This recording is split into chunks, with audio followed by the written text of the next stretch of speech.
लगातार हिंसा को अंजाम देने, युवाओं को रेडिकलाइज करने तथा वित्त संसाधन जुटाने के नए तरीके खोज रहे हैं। टेररिस्ट अपनी पहचान छिपाने के लिए और रेडिकल मटेरियल को फैलाने के लिए डार्क नेट का उपयोग कर रहे हैं। साथ ही क्रिप्टो करेंसी जैसे वर्चुअल एसेट्स का भी उपयोग बढ़ रहा है। हमें डार्क नेट पर चलने वाली इन गतिविधियों के पैटर्न को एनालिसिस कर समझना होगा और उसके उपाय भी ढूंढने होंगे। दुर्भाग्य से कुछ देश ऐसे भी हैं जो टेररिज्म से लड़ने के हमारे सामूहिक संकल्प को कमजोर करना या नष्ट करना चाहते हैं। हमने कई बार देखा है कि कुछ देश आतंकवादियों का बचाव करते हैं और उन्हें पनाह भी देते हैं। किसी आतंकवादी को संरक्षण देना आतंकवाद को बढ़ावा देने के बराबर है।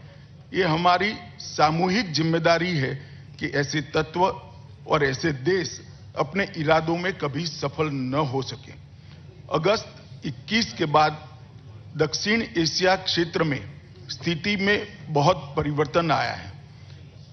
सत्ता परिवर्तन तथा अल कायदा और आईसिस का बढ़ता प्रभाव रीजनल सिक्योरिटी के लिए एक महत्वपूर्ण चुनौती के रूप में उभर कर सामने आया है।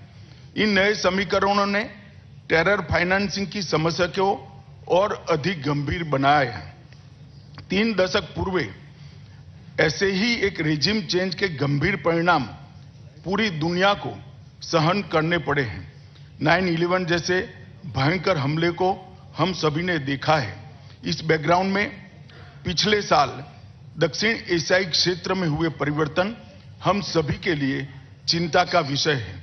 अल कायदा के साथ साथ दक्षिण एशिया में लश्कर तोयबा और जैसे मोहम्मद जैसे गुट बेखौफ होकर आज भी आतंक फैलाने का प्रयास में है।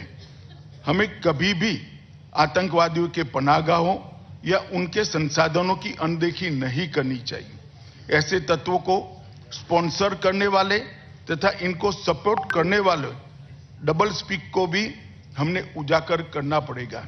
इसलिए यह महत्वपूर्ण है कि यह सम्मेलन सहभागी देश और संगठन इस क्षेत्र की टेररिस्ट चुनौतियों के बारे में सिलेक्टिव या आत्मसंतुष्ट दृष्टिकोण न रखे।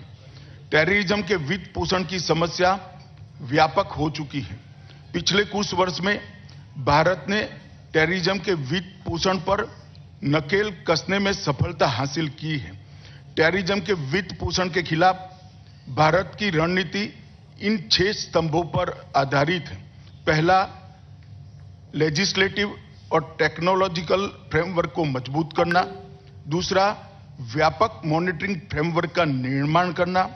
तीसरा, सटीक इंटेलिजेंस साझा करने का तंत्र पुख्ता करना। इन्वेस्टिगेशन एवं पुलिस ऑपरेशन को मजबूत करना। चौथा, संपत्ति की जब्ती का प्रावधान और उसका उपयोग करना। पांचवा, कानूनी संस्थाओं और इन तकनीकों के दुरुपयोग को रोकना। और छठा, अंतर्राष्ट्रीय सहयोग एवं समन्वय स्थापित करके इसके खिलाफ अंतर्राष्ट्रीय स्तर पर लड़ाई को मजबूती देना।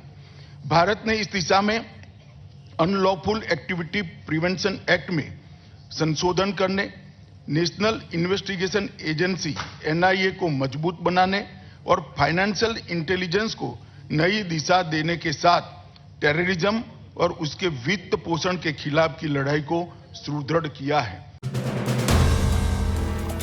If you like the video, do like, comment, share and subscribe.